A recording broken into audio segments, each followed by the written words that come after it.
Hi hello welcome to big TV. నేను మీ గౌతమి. గత కొన్ని రోజులుగా మనం చూస్తూ ఉన్నాం కాంట్రవర్సీ రాజేంద్ర ప్రసాద్ అని అనడంలో ఏ మాత్రం కూడా అతిశయోక్తి లేదు. అయితే గతంలో కూడా ఇలాంటి కాంట్రవర్సీ మాటలు మాట్లాడే మళ్ళీ ఆయన బయటకు వచ్చి సారీ చెప్పిన పరిస్థితులు కూడా కనిపించాయి. అండ్ నిన్న ఎస్వి కృష్ణారెడ్డి గారి బర్త్డే సెలబ్రేషన్లో కూడా అటు ఆమిని గారిని, రోజా గారిని, ముఖ్యంగా అలీ గారిని ఉద్దేశిస్తూ మాట్లాడిన మాటల్ని మనం ఏ విధంగా తీసుకోవచ్చు అంటారు? సో ఇదే విషయం పైన మాట్లాడదాం. ఇవాళ మనతో పాటు సోషల్ యాక్టివిస్ట్ మనోజ్ నామాల గారు ఉన్నారు. నమస్తే. నమస్తే గౌతమి. ఇండస్ట్రీ పెద్దలు అని చెప్తూ ఉంటారు వీళ్ళని. ఎవరైనా సరే ఏదైనా తప్పు మాట్లాడితే వీళ్ళు సరిదిద్దాల్సింది పోయి ఇటువంటి పెద్ద పెద్ద ఈవెంట్స్లోని వీళ్ళే విచక్షణ కోల్పోయి ఈ మాట్లాడిన మాటలు ఏవైతే ఉన్నాయో రోజాని, దాన్ని, దీన్ని, ఆమెని ఒసేయ్ నువ్వు కూర్చోవే లెగకే అని చెప్పడం, ముఖ్యంగా అలీ గారిని కూడా అక్కడ ఒక వర్డ్ కూడా యూజ్ చేయడం జరిగింది. సో గతంలో కూడా ఆయన ఇట్లాంటి కాంట్రవర్సీ మాటలే మాట్లాడారు. తర్వాత తప్పు ఒప్పుకొని బయటకు వచ్చి సారీ చెప్పారు. మళ్ళీ ఇప్పుడు కూడా ఇలాంటి మాటలు. సో ఇది ఏజ్ అవుతున్న కొద్దీ వస్తున్న మాటలు అనుకోవచ్చా, లేకపోతే నన్నెవరు ఏం చేస్తారులే అని చెప్పి అంటున్న మాటలు అనుకోవచ్చా? నటకిరీటి రాజేంద్ర ప్రసాద్ గారు డాక్టర్ రాజేంద్ర ప్రసాద్ మంచి నటుడు, అందులో ఎటువంటి సందేహం లేదు. ఆయన సినిమాలంటే మేము అసలు రాత్రులు సెకండ్ షో లాగా ఇంట్లో టీవీలో వేసుకొని కూర్చుని చూసిన సందర్భాలు ఉన్నాయి. అంత బాగా ఎంజాయ్ చేయించగలిగినటువంటి నటుడు, అంత అంత బాగా ఆయన ఎక్స్ట్రాక్ట్ చేయగలిగిన వ్యక్తి జంధ్యాల గారు. సో అంత మంచి నటుడై ఉండి ఈ మధ్య ఎందుకో ఆయన ఇది రెండోసారి ఇలా జరగటం, ఆయన మాట తీరు కానీ ఇప్పుడు ఏంటంటే స్టేజ్ మీద మాట్లాడేటప్పుడు చాలా ఒళ్ళు దగ్గర పెట్టుకుని మాట్లాడాలి ఎవరైనా సరే. ఎందుకంటే మనం మాట్లాడేది నార్మల్గా మాట్లాడే పద్ధతి. మనం ఇప్పుడు మన ఇద్దరం పలకరించుకున్నాం అనుకో, ఏం గౌతమి బాగున్నావా అనడం వేరు, బాగున్నావా అంటే ఏదో మాట అటు ఎలా ఉన్నావేంటి ఇలా మాట్లాడడం తప్పేం కాదు. కానీ ఒక స్టేజ్ మీద మాట్లాడేటప్పుడు ఇతరులను అడ్రస్ చేసేటప్పుడు చాలా జాగ్రత్తగా మాట్లాడాలి. ఎందుకంటే అది లైవ్ వెళ్ళిపోతుంది, ఒకటి రికార్డింగ్ అవుతుంది, రెండు కానీ ఆడియన్స్ చాలామంది, ఒక 100 మందో 200 మందో ఉంటారు, మూడు. ఇవన్నీ కూడా అన్నిటికన్నా పవర్ఫుల్ లైవ్లో వెళ్ళిపోద్ది ముందు మనం మాట్లాడింది. సో ఏది మాట్లాడినా మళ్ళీ వెనక్కి తీసుకోలేం. కాబట్టి చాలా కూడబలుక్కుని చాలా జాగ్రత్తగా, చాలామంది పెద్ద పెద్ద వాళ్ళు మాట్లాడుతుంటారు, ఎంతో బ్యాలెన్స్డ్గా మాట్లాడతారు. అంతెందుకు మన బండ్ల గణేష్ గారు కొన్ని సందర్భాల్లో మనం ఆయన్ని నవ్వుకుంటుంటాం. ఆయన ఒక రకంగా స్టేజ్ మీదకి వచ్చారంటే ఒక రకంగా నవ్విచ్చి, ఒక రకంగా వేళాకోళంగా వెటకారంగా మాట్లాడతాడు, కొంచెం నవ్వు వస్తుంది. అలాంటి వ్యక్తి ఈ మీటింగ్లో మాట్లాడాడు చాలా పద్ధతిగా. మీరు వినండి కావాలంటే. చాలా పద్ధతిగా మాట్లాడాడు బండ్ల గణేష్ గారు. నువ్వు ఒక పెద్ద నటుడు అయ్యండి, నీకు దగ్గర 70 ఏళ్ళు వస్తున్నాయి, నువ్వు మాట్లాడే పద్ధతి ఎలా ఉండాలి అసలు? నలుగురిలో చాలా గౌరవప్రదంగా ఉండాలి. అలా కాకుండా ఆడవాళ్ళని కించపరిచే విధంగా వస్తే ఏమనడం, రోజాని దానికి సినిమాలు నేనే ఇచ్చానని చెప్పటము, తర్వాత ఆలీని పట్టుకొని అవమానంగా, ఆలీకంటూ ఒక గౌరవం కూడా ఉంది. ఆలీని అది మాట్లాడడం, అచ్చిరెడ్డి గారిని అచ్చన్న మనం బయట చూసుకుందాం అనడం అనేది చాలా ఇబ్బందికరమైనటువంటి పరిస్థితి. వినడానికి కూడా నెక్స్ట్ ఏం మాట్లాడతారని చెప్పి నేను కూడా వినేటప్పుడు నాకు టెన్షన్ వచ్చింది లైవ్లో చూస్తుంటే. నెక్స్ట్ ఏం మాట్లాడబోతున్నాడు ఈయన, ఇంకేం బూతు మాటలు మాట్లాడతాడు. నాకు ఒకటి అనిపించిందమ్మా, ఒక్కటి ఖచ్చితంగా ఆయన డ్రింక్ చేసన్నా వచ్చి ఉండాలి ఆ పార్టీకి, లేదా వాళ్ళ అమ్మాయి చనిపోయిన తర్వాత ఏమన్నా కొంచెము ఆయనకి ఏమన్నా ఏం మాట్లాడుతున్నాడో తెలియని పరిస్థితి, ఏమన్నా మైండ్ డిస్టర్బ్ అయిందా, లేకపోతే అందరూ నా వాళ్ళే, వీళ్ళందరూ నా మనుషులే అనే ఉద్దేశం కూడా దానిలో ఓవర్గా ఫీల్ అయిపోయి స్వతంత్రంగా ఏమన్నా అనేస్తున్నాడా? కానీ అది మన వరకు బాగానే ఉంటుంది. మన వరకు అంటే ఆ మాట్లాడే నలుగురు వ్యక్తులకి వీళ్ళ 5గురే ఉన్నప్పుడు, ఎవరు లేనప్పుడు, కెమెరా లేనప్పుడు అలాంటి మాటలు మాట్లాడుకుంటే సరిపోతుంది, దాంట్లో తప్పు ఉండదు. ఎందుకంటే వాళ్ళు అపార్థం చేసుకోరు. కానీ కొన్ని లక్షల మంది చూసేటువంటి లైవ్లో మాట్లాడేటప్పుడు, ఒక మీట్లో మాట్లాడేటప్పుడు ఆ విధమైన పదాలు వాడకూడదు. పైగా ఆడవాళ్ళని కించపరిచే విధంగా ఉంది. వాళ్ళు ఆ టైంలో ఈయన వాళ్ళకి లైఫ్ ఇచ్చి ఉండొచ్చు, రోజా గారిని పైకి తీసుకురావడానికి ప్రేమ తపస్సు అనే సినిమాలో నటించి ఉండొచ్చు, నేను కాదన్నట్ల. ఆమనితో కూడా మంచి సినిమాలు, మిస్టర్ పెళ్ళం లాంటి ఒక మెమరబుల్ మూవీస్ చేసి ఉండొచ్చు, నేను కాదన్నట్ల. అలానే కృష్ణారెడ్డి గారితో సినిమాలు చేసి ఉండొచ్చు, అచ్చిరెడ్డి గారు నిర్మాతగా ఉన్నప్పుడు ఆయనతో కలిసి చేసి ఉండొచ్చు, నేను కాదన్నట్ల. ఎంత చొరవ ఉన్నా కూడా స్టేజ్ మీద అడ్రస్ చేసేటప్పుడు వాళ్ళని ఖచ్చితంగా మనం గౌరవించి తీరాలా.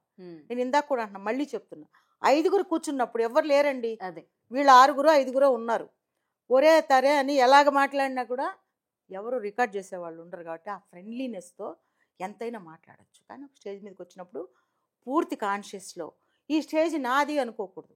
ఈ స్టేజ్ మీద నేను చాలా జాగ్రత్తగా మాట్లాడాలి.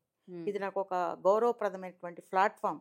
దీనిలో నేను చాలా ఒళ్ళు దగ్గర పెట్టుకుని మాట్లాడాను. ఎవరైనా సరే స్టేజ్ ఎక్కించినప్పుడు తనకిచ్చినటువంటి ఎంత పరిమితి టైం ఇస్తారో ఆ టైంలో చాలా జాగ్రత్తగా ప్రతి ఒక్కరిని కవర్ చేసుకుంటూ వాళ్ళని గౌరవించుకుంటూ, ముఖ్యంగా స్త్రీలను అసలు వాళ్ళకి అసలు శ్రీమతి లేదు, ఏమీ లేదు. వాళ్ళకి అసలు ఒక మర్యాద లేదు, ఒక మన్నన లేదు. ఎట్లా పడితే అలాగా అది ఇది అని మాట్లాడడం అనేది రాజేంద్ర ప్రసాద్ గారికి తగదు. ఎందుకంటే ఆయన ఒక మంచి నటకిరీటి అని పేరు తెచ్చుకున్నాడు. డాక్టర్ రాజేంద్ర ప్రసాద్ అని తెచ్చుకున్నాడు. ఎన్నో మంచి మంచి పాత్రలు చేశాడు. అసలు మరపురాని వ్యక్తి అంటే ఆయన పాత్రలు అసలు అలా ఇమిడిపోయి చేసినటువంటి వ్యక్తి ఇలా ఈ మీటింగ్లో అలా నోరు జారడం కాదు, కాన్షియస్లోనే మాట్లాడాడు. ఇప్పుడు మనం అనుకుంటామమ్మా, మనం అంటున్నాం చూడండి, ఆడు ఇలా బూత్ మాటలు మాట్లాడాడండి అంటే తాగుబోతు కదా, వాళ్ళకి మాట్లాడేది వాళ్ళకి తెలుసు. ఒక మొండి ధైర్యంతో మాట్లాడతారనమాట. వాళ్ళు ఏం మాట్లాడతారు మనం అనుకుంటాం, తాగుబోతు ఏం మాట్లాడాడు తెలియ కాదు, వాళ్ళకి మిగిలిన వాళ్ళకన్నా వాళ్ళకి బాగా తెలుసు ఏం మాట్లాడుతున్నాం అనేది. ఒక ధైర్యం అనమాట. నాకేంటి, నన్నెవరేం చేస్తారులే, నన్నేం చేయగలరులే అనేటువంటి ఒక ధైర్యంతో మైమర్చిపోయి మాట్లాడే మాటలు అవి. సో అలాంటి మాటలు అనేవి చాలా హర్టింగ్ ఉంటాయి. మరి రోజా గారు, ఆమని గారు మరి దీన్ని ఎలా తీసుకుంటారో నాకైతే తెలియదు. కానీ నాకు ఒక ఆడదానిగా, ఒక ఆడపిల్లగా నాకు చాలా బాధ అనిపించింది. ఎందుకంటే రోజా కానీ వాళ్ళ వ్యక్తిగత విషయాలు మనకు అనవసరం. ఆమని కానీ చాలా కష్టపడి సినిమా ఫీల్డ్లో నిలదొక్కుని వాళ్ళు ఈరోజు రోజా పాలిటిక్స్లో ఉండొచ్చు. ఆమె యాక్టింగులు చేసింది, ఆమెని కూడా మంచి మంచి పాత్రలు చేసింది, ఇప్పుడు కూడా చేస్తుంది. సో అలాంటి ఆడపిల్లల్ని గౌరవించకుండా అలా మాట్లాడడం అనేది రాజేంద్ర ప్రసాద్ గారికి ఖచ్చితంగా తగదు అని నేను అనుకుంటున్నాను. అలాగే ఒక మంచి ప్రొడ్యూసరు, కోట్ల రూపాయలకు అధిపతి ఆయన అచ్చిరెడ్డి గారు. అంత మంచి ఆయన, డబ్బుంటే గౌరవించాలని కాదు, ఒక మంచి నిర్మాత. ఆయన నోటుకుంటే ఎప్పుడు ఎక్కడ ఏ బ్యాడ్ పదజాలం కానీ ఎవరిని ఏమో అన్నట్టు కానీ ఎక్కడ దాఖలాలే లేవు. ఒక మంచి వ్యక్తిని అట్లా విమర్శించడం అనేది, ఆలీ గారిని కూడా అలా అనడం అనేది అసలు సరి అయినటువంటి క్రమం కాదు అనేటువంటిది ఒక వ్యక్తిగా నేను ఫీల్ అవుతున్నాను ఆ విషయం. అండ్ మేడం, ఇప్పుడు ఇలా ఒక మాట వదిలేసిన తర్వాత మళ్ళీ ఒక్కసారికి ఇది దుమారం రేఖ బయటకు వచ్చి సారీ చెప్పేయడం, మళ్ళీ యథాతిథిగా ఒక 2 నెలల గ్యాప్ తర్వాత మళ్ళీ ఏదో ఒక ఈవెంట్లో మళ్ళీ సేమ్ అలాగే మాట్లాడటం, ఎలా చూడొచ్చు? అంటే చెప్పేస్తే అయిపోతుంది, ఫేమ్ అవ్వాలి, పబ్లిక్ లో తన గురించి మాట్లాడుకోవాలి. నేనైతే అదే పాజిటివ్ అయినా సరే నెగిటివ్ అయినా సరే. ఇప్పుడు రాజేంద్ర ప్రసాద్ గురించి నేను కూర్చుని ఒక మీటింగ్ లాగా మాట్లాడుకుంటున్నాం. ఎందుకు మాట్లాడుకుంటున్నాం? ఇలా మాట్లాడబట్టే మాట్లాడుకుంటున్నాం. సో అలా అనేది కరెక్ట్ కాదమ్మా. అది కావాలనే చేశారా అనేది నేను కూడా చెప్పలేకపోతున్నాను. ఎందుకంటే ఒకవేళ ఏదైనా పార్టీలో అటెండ్ అయ్యి వచ్చి కూడా అలా స్పృహ లేకుండా తెలిసే మాట్లాడతారు. చెప్తున్నాను కదా, ఒక లెక్కలు ఎంతను నా ద్వారానే వీళ్ళు పైకి వచ్చారు, చెప్తే ఏమిటి, ఆలీ ఎంత, ఈయనంత, ఆయనంత నా ముందర అనేటువంటి ఒక అహంకారము, ఒక గర్వం కూడా ఒక మగవాడిగా ఆయనలో ఉన్నాయని నేను అనుకుంటున్నాను. లేకపోతే ఆ రెస్పెక్ట్ ఎప్పుడైనా సరే ఆడపిల్లల్ని ఎప్పుడు గౌరవించాలి. స్టేజ్ మీద ఉన్నప్పుడు నువ్వు పక్కనే వెళ్ళినప్పుడు స్వతంత్రం మీద నీతో నటించిన వాళ్ళు కాబట్టి ఏం మాట్లాడినా ఓకే. అప్పటి వరకు వాళ్ళు ఏంటే నేను కదా నిన్ను లిఫ్ట్ చేసింది నేనే కదా, నా సినిమాలోనే కదా నువ్వు పైకి వచ్చావు, అలా అనడం తప్పు కాదు. పక్కన ఉన్నప్పుడు అనుకుంటే తప్పు లేదు. కానీ 10 మందిలో ఒక ఆడపిల్లని అట్లా అవమానాలు చేసి మాట్లాడటం అనేది దానివల్ల ఆయన 10 మందిలో పబ్లిక్ అవుతాడు, ఫేమ్ అవుతాడు అనుకుంటున్నారు. కానీ చాలా బ్యాడ్ అయిపోయాడు ఇప్పటికే.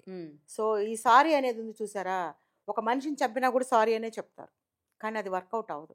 సారీ అనే పదం కూడా దీనికి సరిపోదు. ఆయన ఈ ధోరణి తగ్గించుకుంటే కనీసం ఆయన మీద ఉన్న గౌరవం అంతో ఇంతో ఉంది జనాలకి, అది కాస్త ఉంటుంది, కొంచెం ఉంటుంది. ఇప్పుడు క్షమాపణ చెప్తే, అది కూడా చెప్పలేదు అంటే మాత్రం ఆయన గురించి ఇలానే నెగిటివ్ థాట్స్లోనే ఉంటారు జనాలు. ఉన్న మంచి పేరు కూడా గుర్తు చేసుకోరు జనాలు. సో నాకు మురళీమోహన్ గారిని కూడా కూర్చుని ఆయన అపోజ్ చేయవలసిందేమో అనిపించింది నాకు. బహుశా ఆయన కూడా తర్వాత చెప్పుంటారేమో ఇలా మాట్లాడకూడదు నువ్వని. ఎందుకంటే మురళీమోహన్ గారు నాకు చాలా ఇష్టమైనటువంటి నటుడు. ఆయన సినిమాలన్నా నాకు చాలా ఇష్టం. ఆయన కూడా అక్కడ ఉండడం అనేది నాకు కొంచెం బాధాకరంగా అనిపించింది. అంత మంచి వ్యక్తి కూడా ఆ పక్కన ఉంటే ఈయన అలా మాట్లాడటం అనేది నాకు నచ్చలేదు Gautami. So this is my opinion.